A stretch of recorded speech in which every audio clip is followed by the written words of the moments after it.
नमस्कार दोस्तों, एक बार फिर से आपका स्वागत है मेरे YouTube channel English made easy में। और आज की वीडियो में हम लोग बात करेंगे एक ग्रामेटिकल कॉन्सेप्ट के बारे में। तो whenever you read something, you write something, क्या आपको भी प्रॉब्लम होती है like how to identify object? क्या आप भी सेंटेंस में ऑब्जेक्ट को नहीं पहचान पाते हैं? बिकॉज ऑब्जेक्ट सेंटेंस में काफ़ी सारी चीज़ें उसके ऊपर डिपेंड करती हैं। Like if you can easily find out the object in a sentence, you can make passive sentences, you can use your objects accordingly। तो चलिए आज की वीडियो में हम लोग फाइंड आउट करने की कोशिश करते हैं हाउ टू फाइंड आउट और how to locate your object in a sentence. So let's begin. तो सबसे फर्स्ट पॉइंट जो आप याद रखेंगे that is ask.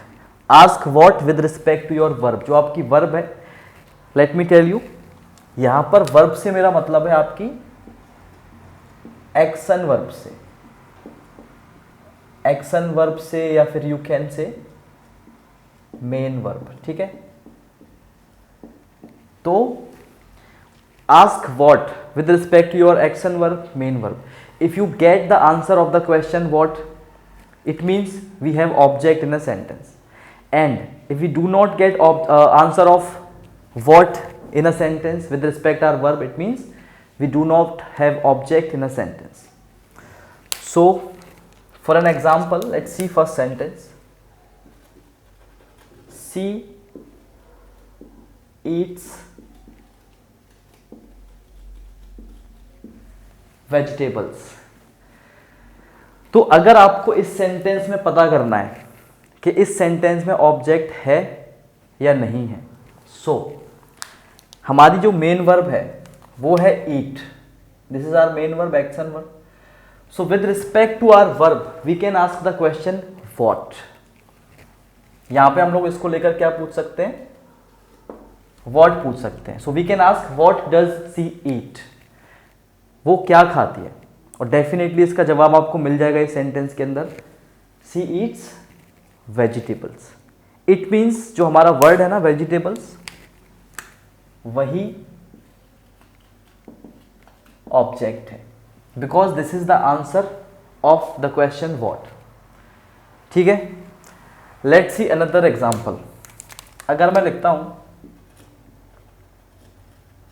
They sleep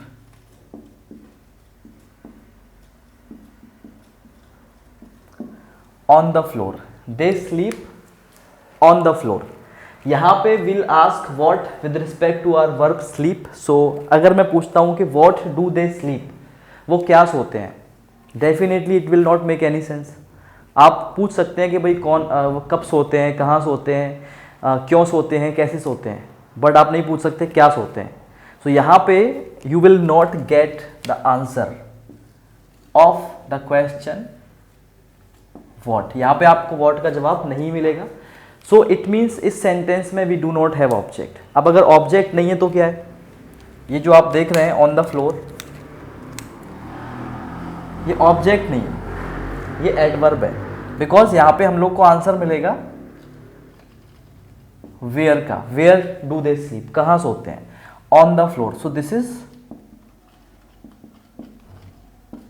adverb. तो यहां पे आपने देखा, if you want to find out object in a sentence, ask what with respect to your verb। अगर आपको what का जवाब मिलता है, you have object in your sentence। and अगर आपको जवाब नहीं मिलता है, it means you do not have object in a sentence। in case we don't have object in a sentence, तब क्या होगा? we'll have adverb। because अगर वो what का जवाब नहीं होगा ना, तो वो क्यों, कैसे, कब, कहाँ का जवाब होगा। and the answer of where, when, why and how will always be an adverb। ध्यान रखिएगा, answer of we can right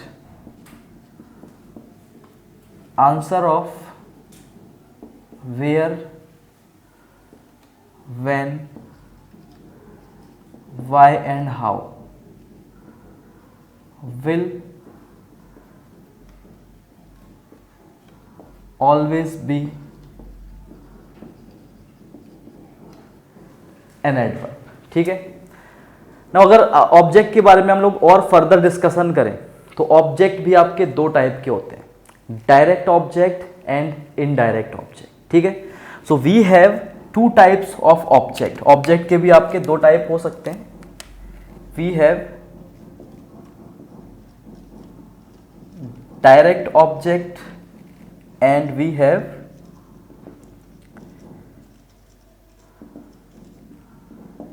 indirect object. Direct object will always be the thing, कोई भी चीज that is transferred from one place to another, ठीक है। And indirect object will always be a person, a recipient, जो कि उस चीज को रिसीव करता है, उस चीज को मीन्स एक्सेप्ट करता है।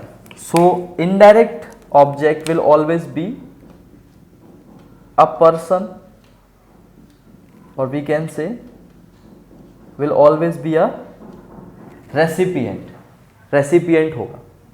सो टू अंडरस्टैंड दिस एक सेंटेंस हम लोग लिखते हैं। If I say they give me a pen, they give me a pen, in this sentence we have two objects. जैसे कि मैंने आपको बताया था, you can ask what with respect to your work, तो उन्होंने मुझे क्या दिया, एक पेन दिया। So this is our direct object, something that is transferred from one place to another. अगर उन्होंने मुझे दिया, it means the pen was transferred from them to me, and the next and another object is me. किसे दिया, मुझे दिया। So we have two objects in this sentence, direct object and indirect object. Indirect object will always be a person who's a recipient of that thing, and direct object will always be an object जिसको आप transfer करते हैं from one place to another, ठीक है। तो इसके लिए आप पूछ सकते हैं what, और इसके लिए आप पूछ सकते हैं to whom. They gave a pen or they give a pen to whom? To me, ठीक है। And another point is that you can also flip the sequence of your objects. आप चाहें तो ऑब्जेक्ट जो है आपका डायरेक्ट ऑब्जेक्ट, उसको पहले रख सकते हैं, इनडायरेक्ट ऑब्जेक्ट को बाद में रख सकते हैं। इन दैट केस आपको क्या करना पड़ेगा, इनडायरेक्ट ऑब्जेक्ट के पहले आपको एक प्रेपोजिशन यूज करना पड़ेगा, आइदर टू और फॉर। अगर मैं चाहूं तो मैं लिख सकता हूं they give a pen to me. तो जैसे कि आपने देखा कि अभी मैंने क्या किया, उनका सीक्वेंस चेंज कर दिया। मैंने डायरेक्ट ऑब्जेक्ट को पहले रख दिया और इनडायरेक्ट ऑब्जेक्ट को बाद में रख दिया। लेकिन if you put your indirect object after the direct object, in that case आपको उसके पहले टू या फॉर का यूज करना पड़ेगा। अनदर पॉइंट इज, अगर आपके सेंटेंस में ऑब्जेक्ट है, if you have object in your sentence, it means उसका पैसिव आप बना सकते हैं। Sorry for that explode. So we can say we can make passive if we have object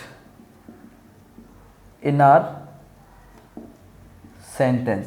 अगर आपके सेंटेंस में ऑब्जेक्ट है, इसका मतलब है आप उस सेंटेंस का पैसिव बना सकते हैं, बिकॉज पैसिव सेंटेंसेस जो हैं they always begin with object, they always require object. So ये जो सेंटेंस आप देख रहे हैं, she sells I mean she eats vegetables, इस सेंटेंस का आप पैसिव बना सकते हैं। You can say vegetables are eaten by her, vegetables are eaten by her. On the other hand इस सेंटेंस का आप पैसिव नहीं बना सकते, बिकॉज इस सेंटेंस में हमारे पास ऑब्जेक्ट नहीं है, एडवर्ब है। सो इस तरह से आप अपने सेंटेंस में ऑब्जेक्ट को फाइंड आउट कर सकते हैं। I repeat, just ask what with respect to your main verb, action verb, और अगर आपको उस वर्ड का जवाब मिलता है, that answer will be object. Object आपके दो तरह के हो सकते हैं, direct object, indirect object. Direct object will be an object, an article that is transferred from some one place to another. On the other hand, indirect object will always be a person, a recipient. It can also be an animal as well. ठीक है, अगर आपके sentence में object है आप passive बना सकते हैं, अगर आपके सेंटेंस में ऑब्जेक्ट नहीं है you can not make passives. So आज के लेसन में इतना ही. Thank you so much for watching. Please do watch, like, share and subscribe. This is Abhijit signing off.